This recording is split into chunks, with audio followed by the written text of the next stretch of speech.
ભારતની અગ્રણી electric mobility company અને ગિયર્ડ ઇલેક્ટ્રિક મોટરસાઇકલનું ઉત્પાદન કરનારી એકમાત્ર ભારતીય ઉત્પાદક મેટરે આજે તેના ફ્લેગશિપ પ્રોડક્ટ મેટર એરા પર ફ્લેટ 40,000ની છૂટની જાહેરાત કરી છે. લિમિટેડ પીરિયડની આ ઓફર 31 માર્ચ 2026 સુધી અમદાવાદના તમામ મેટર શોરૂમમાં માન્ય છે.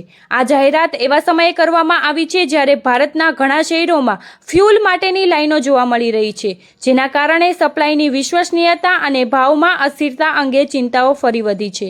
મેટરે જણાવ્યું હતું કે આ ઓફર હાલમાં રોજિંદા મુસાફરો દ્વારા અનુભવાઈ રહેલા વિક્ષેપનો સીધો પ્રતિભાવ છે અને ભારતને ઉર્જા સ્વતંત્ર ગતિશીલતા તરફના સંક્રમણને વેગ આપવા માટે કંપનીની લાંબા સમયની પ્રતિબદ્ધતાને પ્રતિબિંબિત કરે છે. મેટર એરા એ ભારતના ડિઝાઇન, એન્જિનિયરિંગ અને મેન્યુફેક્ચર કરવામાં આવેલી પ્રથમ અને એકમાત્ર ગિયર્ડ ઇલેક્ટ્રિક મોટરસાઇકલ છે. સંપૂર્ણપણે વર્ટિકલ ઇન્ટિગ્રેટેડ પ્લેટફોર્મ પર બનેલ એરામાં માલિકનું multi speed gearbox, liquid fuel motor અને ઇન-હાઉસ વિકસિત બેટરી મેનેજમેન્ટ સિસ્ટમ છે, જે ફ્યુલ ઇન્ફ્રાસ્ટ્રક્ચર પરની નિર્ભરતા વિના પરંપરાગત મોટરસાઇકલનું પરફોર્મન્સ અને રાઇડિંગ અનુભવ આપવા માટે ખાસ તૈયાર કરવામાં આવી છે.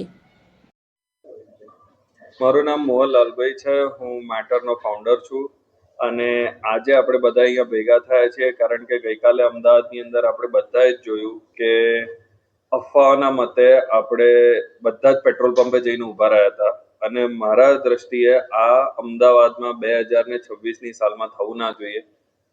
ઇલેક્ટ્રિક ગાડીઓ અને ઇલેક્ટ્રિક મોટરસાઇકલોના લીધે જે શાંતિ મળે છે, લોકોએ જે ચિંતા નથી કરવાની જરૂર, કામે જવા માટે, ઘરના કામો પતાવવા માટે, બહાર જવા માટે, એ વસ્તુઓ માટે ઇલેક્ટ્રિક ટુ વ્હીલરો છે. અમે લોકો પોતે છેલ્લા 7 વર્ષની મહેનતથી બનાયેલા છે અને આ દ્રષ્ટિએ અમદાવાદના નાગરિકો વધારે આ દર્દમાંથી ના નીકળે એના માટે અમે લોકો આવતા 7 દિવસ માટે 40,000 રૂપિયાની ઓફર મૂકીએ છીએ. જેને પણ આવીને ઇલેક્ટ્રિક ટુ વ્હીલરો આજની તારીખમાં, અને અમારી જ જે બાઇક છે એની સૌથી વધારે વાત કરું તો ગિયર સાથે, તમારા લિક્વિડ કુલિંગ સાથે, તમારા જે ગાડીમાં મળતા બધા જ ફીચર જે નાખેલા છે મોટરસાઇકલ ઉપર, એ દ્રષ્ટિએ જોતા તમારી સ્પીડ, તમારું બ્રેકિંગ, સેફટી બધી જ પ્રત્યે આજની તારીખમાં ઇલેક્ટ્રિક મોટરસાઇકલો આગળ છે. હું તો એ કહેવા જઈશ કે આગળ છે, વધારે સારી છે. એના કરતાં ચલાવવામાં ખર્ચો ઓછો છે, મેન્ટેનન્સ ઓછું છે અને જ્યારે જોઈએ ત્યારે હંમેશા તમને ઘરેથી જ ચાર્જ મળે છે. તમારે તો પેટ્રોલ પંપે જવાની જરૂર નથી પડતી. અત્યારે પેટ્રોલની કટોકટી છે, તે સમયની અંદર આ ટુ વ્હીલર ઇલેક્ટ્રિક કેવું લોકોને મદદરૂપ થઈ શકે? પહેલા તો કટોકટી છે એ ગવર્મેન્ટથી હું સહેમત થઈશ કે એટલી કટોકટી નથી. ગઈકાલે અમદાવાદમાં જોયું, ખાલી અમદાવાદમાં જ હતું અને એ પણ દર પેટ્રોલ પંપ આખી રાત સુધી આપણને તો પેટ્રોલ આપતું હતું. પણ ઇલેક્ટ્રિક ટુ વ્હીલર મારા પ્રમાણે તો આપણા દેશને એનર્જી ઇન્ડિપેન્ડન્ટ કરવામાં સૌથી વધારે વપરાવાનો છે. કારણ કે આપણે પેટ્રોલ જે લાવીએ છીએ એનો ધુમાડો કરી નાખીએ છીએ, પણ જ્યારે આપણે ઇલેક્ટ્રિક ગાડીઓ વાપરીએ છીએ, જે 99% ઇન્ડિયાની અંદર કોમ્પોનન્ટ્સ બની રહ્યા છે અને જે પણ આપણે ઇમ્પોર્ટ કરીએ છીએ એકવાર આવે છે, આપણા દેશની અંદર જ રહે છે, રિસાયકલ થાય છે, કદી બહાર નથી જતું. એટલે એ દ્રષ્ટિએ લોંગ ટર્મ સસ્ટેનન્સ માટે બહુ જ સારું છે અને આપણા દેશવાસીઓ માટે તો સૌથી વધારે ફાયદાની વસ્તુ એ છે કે ચલાવવામાં 25 પૈસે કિલોમીટર ચાલે છે. એનાથી સસ્તું તમને આજની તારીખમાં કશું જ નથી મળવાનું બીજું જે ચાલી શકે. આપણે 90-95% ગાડીનો યુઝ ઘરેથી ઓફિસથી કંઈક કામ વચ્ચે હોય ને ત્યાંથી પાછું ઘરનું હોય છે. આના માટે આપણો દેશ અને આપણી જે આખી આબાદી છે, ઇલેક્ટ્રિક જ છે આપણું ફ્યુચર. બીજું કોઈ રસ્તે આપણી આ મોંઘવારી જવાની નથી. ગઈકાલે જે અછત જે ચાલી રહી છે ક્રૂડ, પેટ્રોલ, ડીઝલ કે વોટ એવી છે, એને લઈને ઇલેક્ટ્રિકમાં જે કેટલો વધારો થયો જોવા મળી રહ્યો છે?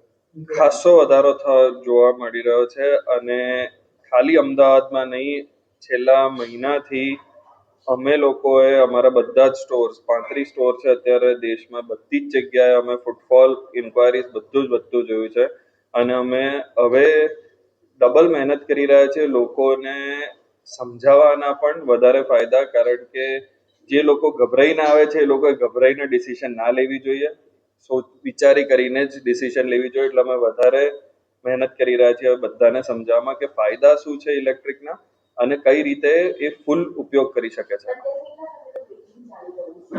સો અત્યારે અમારી પાસે અબાઉટ 7 થી 10 દિવસની અંદર તમને ગાડી મળી જશે. ધારો કે આ એક વખત ગાડી લઈએ તો એનું મેન્ટેનન્સ કઈ રીતે, કેટલા દિવસ ચાર્જ થાય છે, કેટલા કલાકમાં ફીચર્સ છે.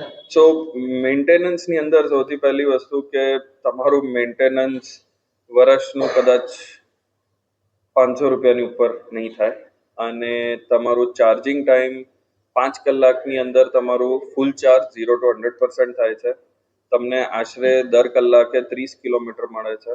અને આ ચાર્જર જે છે એ એવું ચાર્જર છે કે તમે જ્યાં તમારો મોબાઈલ ફોન ચાર્જ કરો છો, એક્સટેન્શન બોર્ડ છે, કોઈ પણ જગ્યાએ તમારો લાઇટનો પોઈન્ટ છે, બધી જ જગ્યાથી મોટરસાયકલ ચાર્જ થશે.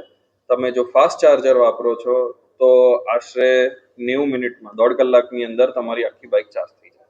અને ટોપ સ્પીડ કેટલી છે ને માઇલેજ ચાર્જ કેટલી છે? કરવાથી કેટલા કિલોમીટર ચાર્જ? તમારે આશરે અમારે જેટલા કસ્ટમરોએ ખરીદી છે એ લોકોનો ડેટા જોતા 140 થી 150 કિલોમીટરની તમને રેન્જ મળી રહે છે એક ચાર્જ ઉપર.